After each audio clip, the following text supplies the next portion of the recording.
Talabul ilmi faridatun ala kulli muslimin wa muslimatin. Menuntut ilmu wajib bagi seorang muslim laki-laki dan muslim perempuan.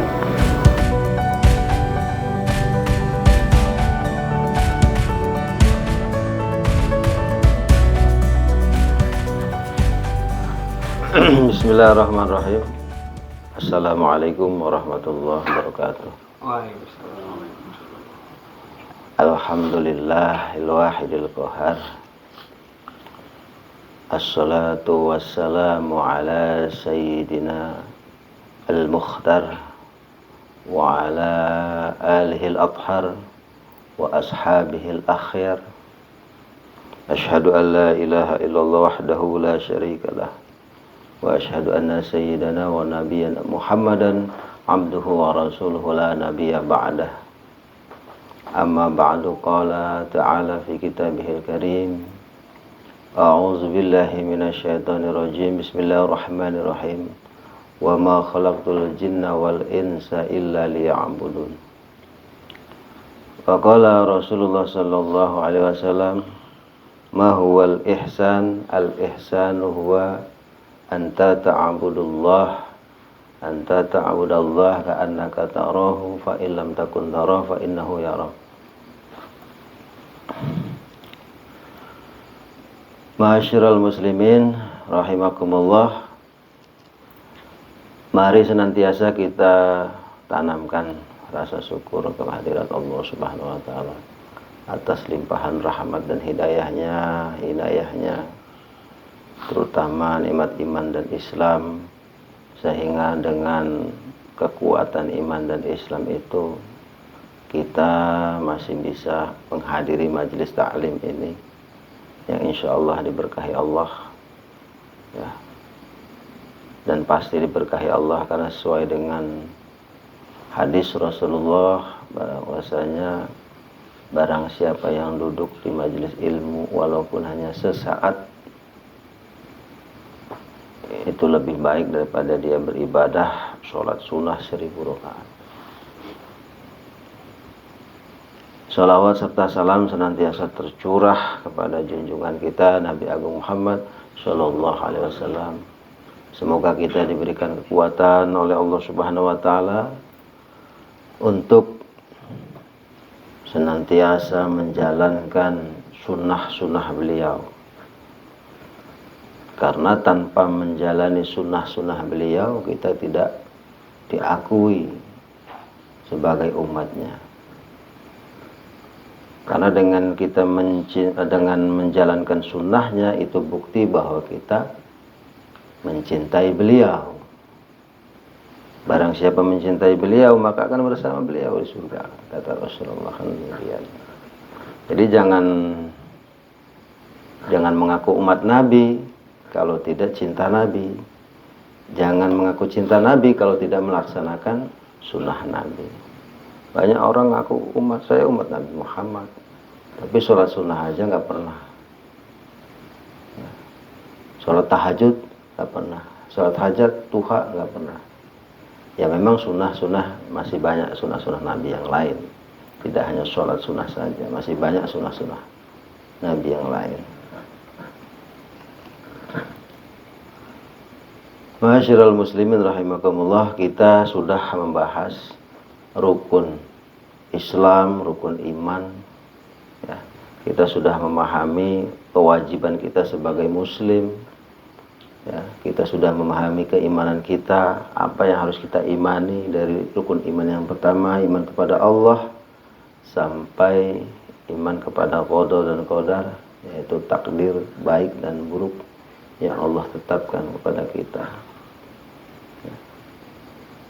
Dengan itu kita sudah barang tentu mengerti kita ini siapa dan Allah itu siapa, dan apa kewajiban kita kepada Allah dan apa hak kita dari Allah Subhanahu wa taala. Karena suatu hari Rasulullah ditemui oleh malaikat Jibril. Malaikat Jibril bertanya kepada Rasulullah, wahai Rasulullah, ma huwal Islam? Ketika Rasulullah tanya apa itu Islam, kata Rasulullah, Islam itu engkau bersyahadat bahwasanya tidak ada Tuhan selain Allah sampai menjalankan naik haji bila mampu. Kemudian apa itu iman? Iman itu engkau percaya kepada Allah, percaya kepada malaikat-malaikat Allah, sampai seterusnya iman kepada qada dan qadar. Kemudian apa itu ihsan? Nah, ihsan itu engkau menyembah Allah sebagaimana atau seperti engkau melihat Allah. Kalaupun engkau tidak melihat Allah, sesungguhnya Allah melihat engkau. Nah, banyak kita ini banyak persepsi atau salah paham di kalangan umat muslim. Engkau menyembah Allah seperti atau sebagaimana atau seolah-olah engkau melihat Allah. Nah, berarti kan kita harus betul-betul ma'rifat billah di sini, harus mengenal Allah. Tidak mungkin kita menyembah Tuhan yang tidak kita kenal. Tidak mungkin kita menyembah Tuhan yang tidak kita lihat. Ini juga dikuatkan oleh pernyataan Sayyidina Ali. Ketika Sayyidina Ali ditanya oleh salah satu sahabat, wahai Sayyidina Ali, engkau sholat nampak khusyuk sekali, seolah engkau betul-betul sedang menghadap Allah. Kata Sayyidina Ali, ya saya nggak mungkin menyembah Tuhan yang saya tidak lihat. Nah, ini kan pelajaran buat kita bahwa ihsan itu betul-betul kita melihat Allah, berada di hadapan Allah, bersama Allah, merasakan kehadiran Allah. Bahkan kita betul-betul bersama Allah, berhadapan. Makanya dalam pembahasan rukun iman yang pertama, iman kepada Allah, mengerti tentang Allah itu, kalau dalam maktabah atau dalam wasitoh syatariyah atau torikoh syatariyah itu ada yang disebut dengan martabah sab'ah, ada martabah 7 namanya. Bagaimana kita mengenali Allah dalam 7 martabat, 7 tingkatan, 7 lapisan gitu. Nah, lapisan terluar ini kita sudah membahas bahwa lapisan terluar itu yang kita lihat, yang kita dengar, itu yang disebut dengan makhluk Allah. Nah, tentu makhluk Allah ini ada yang mencipta, ada yang menggerakkan, ada yang menghidupkan, ada yang memberi rizki, kan gitu. Itulah yang disebut dengan sifatullah. Karena adanya Allah kan begitu. Karena Allah yang menghidupkan, yuhyi, sifat Allah. Nah, sifat-sifat Allah ini setelah dikenal dengan makhluknya, dengan auliyanya, dengan para anbiyanya, itulah diberi Allah itu diberi julukan mulai dari Ar-Rahman, Ar-Rahim sampai As-Sabur. Itu julukan-julukan Allah. Sampai seterusnya, lapisan-lapisan kita mengenal Allah, melihat Allah itu sampai betul-betul sampai ke tahapan kita melihat ruhullah, lapisan yang terdekat kepada zatullah, dan gitu. Makanya makhluk Allah yang langsung betul-betul bisa berjumpa dengan Allah itu Kanjeng Nabi kita Muhammad Sallallahu Alaihi Wasallam. Karena apa? Kanjeng Nabi kita adalah tercipta atau adanya beliau itu dari nurullah, dari ruhullah, nurullah. Wajar kalau beliau pada saat Isra dan Mi'raj langsung berjumpa dengan Allah. Jibril pun tidak sanggup berjumpa dengan Allah. Karena apa? Jibril tercipta dari nurullah, dari cahaya, dari nur Allah terciptanya. Tapi kalau sedangkan Nabi Muhammad adalah nur Allah itu sendiri. Nah, tercipta dengan nurnya itu langsung kan berbeda jelas. Makanya Jibril tidak mampu bertemu dengan Allah langsung, hanya Rasulullah yang mampu. Nah, inilah tahapan-tahapan kita mengenal Allah itu sampai di mana. Nah, kalau kita sudah memahami mengenal Allah itu sampai lapisan terdalamnya, sampai lapisan terdekatnya Allah, sampai betul-betul kita melihat, merasakan, mendengar Allah, baru kita bisa ihsan. Kita menjalankan rukun Islam mulai dari syahadat sampai haji. Ya. Islam ini kalaupun kita ibaratkan dengan badan kita, Islam itu adalah pakaian. Hanya pakaian ini Islam. Nah, kemudian iman itu adalah badan kita sendiri. Makanya ada peribahasa mengatakan al-imanu uryanun walibasuhu taqwa. Iman itu adalah badan yang telanjang. Kalau kita ibaratkan, iman itu adalah badan kita yang telanjang. Walibasuhu taqwa. Pakaiannya iman itu adalah takwa atau Islam itu sendiri. Mulai dari syahadat sampai naik haji. Orang Islam tidak hanya cukup iman kepada Allah saja, atau dari mempercayai Allah sampai takdir, tidak cukup. Tapi orang Islam itu juga harus bersyahadat, harus menjalankan sholat 5 waktu, puasa di bulan Ramadan, membayar zakat, ya. Kemudian naik haji bila mampu. Harus, tidak bisa. Saya mah sudah sholat sebelum kamu sholat. Karena apa? Karena merasa makrifat billah. Ia belum sempurna, dia masih cukup di iman ini. Itu. Kalau kita menilik sejarah antara Siti Jenar dengan Sunan Kalijaga,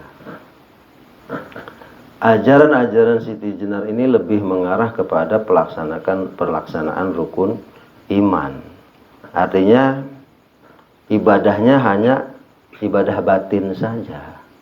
Ya, iman kepada Allah, dia mengimani Allah, malaikat, kitab-kitab Allah, Nabi, sampai takdir, dia iman. Tapi tidak melaksanakan rukun Islam. Dia tidak sholat ruku sujud, dia tidak berpuasa di bulan Ramadan, dia tidak naik haji. Gitu loh. Kan kurang sempurna, makanya diklaim bahwa Siti Jenar ini adalah aliran sesat di zaman Wali Songo karena tidak melaksanakan rukun Islam ini. Jadi kurang klop dua-duanya. Jadi untuk menyempurnakan keduanya itu harus disatukan. Ya. Antara Islam dengan iman ini harus disatukan. Klub ibarat badan dan pakaian. Kalau kita hanya melaksanakan rukun Islam saja, ibarat pakaian berjalan tanpa badan, dibilang hantu. Kalau kita melaksanakan rukun iman saja, ibaratkan badan tanpa pakaian, berjalan di tengah kampung kayak orang gila. Makanya wajar kalau aliran-aliran Syekh Siti Jenar dibilang orang gila, orang sesat. Karena apa? Tanpa pakaian, tanpa takwa, tanpa Islam. Itu. Nah, kalau badan ini sudah berpakaian, barulah disebut dengan manusia yang sempurna, karena punya manusia pakai pakaian. Bupati pakai pakaian bupati, ya, kita pakai baju koko, pakai sarung, pegawai pakai celana, pakai seragam, kan bagus dilihatnya. Lah kalau kurang salah satunya, ya maka dibilang orang gila atau dibilang hantu. Nah, gitu kan. Makanya kalau Islam sudah dilaksanakan, iman sudah dilaksanakan, barulah ini disebut dengan ihsan. Jadi ihsan itu adalah penggabungan antara Islam dan iman. Gitu loh. Jadi ihsan ini penggabungan antara Islam dan iman. Kalau meninggalkan salah satunya belum disebut dengan ihsan. Nah, ihsan inilah yang disebut dengan insan kamil, manusia yang sempurna. Artinya dia punya badan, dia juga punya pakaian. Tidak hanya pakaian saja atau tidak hanya badan semata. Itulah ihsan. Jadi diulang kembali ya. Apa namanya? Al-imanu uryanun walibahasuhu taqwa. Iman itu adalah badan yang telanjang kalau diibaratkan. Islam itu adalah libasuhu taqwa. Pakaiannya adalah takwa.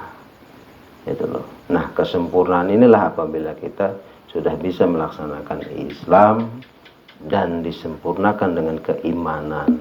Makanya banyak orang yang keimanannya belum mendalam, ketika melaksanakan rukun Islam banyak di antara mereka yang jenuh dengan ibadah. Maleslah sholat, ngapain sholat? Ya, kaya enggak, mending kerja saya, cari duit. Tanpa sholat juga saya bisa kaya. Dianggapnya sholat ini ajang mencari duit. Padahal sholat ini adalah bukti penghambaan kita kepada Allah. Karena dunia ini sementara, akhirat selamanya. Ya. Ad-dunya mazra'atul akhirah. Sebenarnya dunia ini dijadikan Allah sebagai tempat bercocok tanamnya kita. Nanti panennya nanti di akhirat. Karena kata Rasulullah dalam satu hadis, ya, ad-dunya daruman la darolah wa maluman la malalah. Dunia ini adalah tempat ataupun rumah mereka yang sebenarnya tidak bisa memiliki dunia ini, tidak bisa memiliki rumah ini, tanah ini. Wa maluman la malalah, dan hartanya orang yang tidak bisa memiliki harta tersebut. Ya, kita bisa lihat di video-video di YouTube itu. Sultan-sultan Arab, sultan-sultan orang-orang kaya yang emas batangannya bisa bergudang-gudang, ya, mobilnya mewah beribu-ribu, kayak misalnya Sultan Bolkiah aja yang Brunei itu, mobilnya koleksinya aja 7.000 mobil. Kepake enggak? Di dunia aja enggak kepake, apalagi di akhirat. Buat apa? Ketika dihisab malu di hadapan Allah. Itu makanya sholat itu adalah hal yang pertama nanti yang akan dihisab oleh Allah Subhanahu wa taala. As-sholatu awwalu ma yuhasabul 'abdu, ya apa? Ayat apa nama dalam suatu hadis itu? As-sholatu awwalu ma yuhasabul 'abdu yaumil qiyamati as-sholah, itu dalam satu hadisnya. Jadi suatu perkara yang pertama kali nanti dihisab di yaumil qiyamah itu adalah sholat. Itu. Jadi, nah sholat inilah yang harus kita sempurnakan. Bagaimana sholatnya, syariatnya, bagaimana sholat torekohnya sholat, bagaimana hakikatnya sholat, bagaimana ma'rifatnya sholat. Nah, untuk mengetahui syariatnya, torekohnya, hakikatnya, dan ma'rifatnya sholat, ini betul-betul kita harus mengkaji, meresapi, dan melaksanakan dalam kehidupan kita sehari-hari. Itu loh.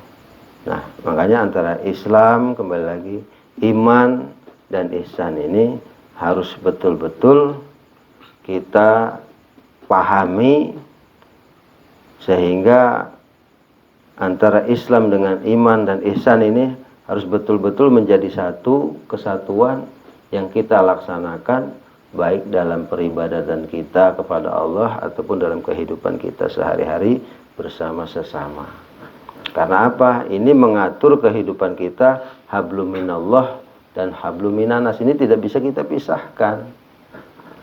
Ibadah apapun, ya, mulai dari syahadat, sholat sampai haji, ini tidak bisa terlepas daripada hubungan kepada Allah dan hubungan kepada sesama. Kalau kesalahan kita kepada Allah, kalau dosa kita kepada Allah, kalaulah ibadah kita kepada Allah itu ya ada kebenarannya, ada kesalahannya, Allah Maha Pemurah, Allah Maha Pengampun. Ketika kita berikrar taubat, istighfar, maka Allah akan mengampuni segala dosa kita. Tapi kalau dosa kepada sesama, selagi dia belum meminta maaf, meminta ridho kepada orang yang kita berbuat dosa kepadanya, maka Allah belum mau mengampuni sampai dihisab nanti betul-betul orang yang kita berbuat salah kepadanya ridho kepada kita. Makanya banyak umat Rasulullah yang muflis nanti di yaumil qiyamah. Muflis ini bangkrut. Dia pernah menganiaya orang, pernah memfitnah orang, dia pernah memukul orang, dia pernah mencuri, dia pernah menipu, dia pernah berhutang belum bayar, dia pernah membunuh bahkan. Nah, dosa kepada sesamanya belum dia meminta maaf, belum meminta ridho, walaupun jidatnya hitam, legam karena banyaknya sujud kepada Allah, kalau belum minta maaf kepada orang tersebut, maka seluruh kebaikan dan amal ibadah kita akan diserahkan kepada orang yang bersangkutan. Kok dia belum ridho, maka keburukan orang itu akan diserahkan kepada kita, akan dikalungkan di leher kita. Kemudian kita akan dijebloskan ke dalam neraka Allah Subhanahu wa ta'ala. Tuh makanya antara rukun Islam dan iman ini tidak bisa kita pisahkan. Hablum minallah dan hablum minanas juga tidak bisa kita pisahkan. Syariat, tarekoh, hakikat dan ma'rifat tidak bisa kita pisahkan. Harus kita laksanakan sejalan. Hablum minallah, hablum minanas juga harus sejalan. Karena itu bukti bagusnya iman kita, ibadah kita kepada Allah itu tercermin dalam kehidupan kita sehari-hari kepada sesama. Katanya rajin ibadah tahajudnya, tapi sama tetangga dia pelit. Sama tetangga dia membenci. Dia sama tetangga hasud. Dia sama tetangga iri, dengki. Nah, ini berarti antara iman dan Islamnya belum sinkron. Belum sinkron. Nah, kalau belum sinkron berarti belum ihsan. Itulah. Ya. Hablum minallah dan hablum minasnya belum sinkron. Berarti itu membuktikan bahwa dalam dirinya ada satu penyakit, bermasalah. Az-zahiru tadullu 'alal batin. Sesuatu yang nampak di zahir dalam kehidupan sehari-hari itu mencerminkan apa yang di dalam batinnya. Kalau orang tersebut itu ya melihat saudaranya senang kemudian dia merasa sakit, atau merasa sakit kalau melihat saudaranya senang, berarti hatinya bermasalah. Berarti jiwanya bermasalah, belum mengerti, belum betul-betul meresapi iman kepada Allah Subhanahu wa ta'ala. Ya. Nah, itulah pembahasan tentang ihsan. Ya. Pembahasan tentang manusia yang seutuhnya, manusia yang sempurna, manusia yang paripurna. Ya. Yang disebut dengan insan kamil. Wallahu a'lam bishawab. Wallahu muwaffiq ila aqwamit thoriq. Wassalamualaikum warahmatullahi wabarakatuh. Wa ma khalaqtul jinna wal insa illa liya'budun. Dan tidaklah aku ciptakan jin dan manusia kecuali untuk beribadah.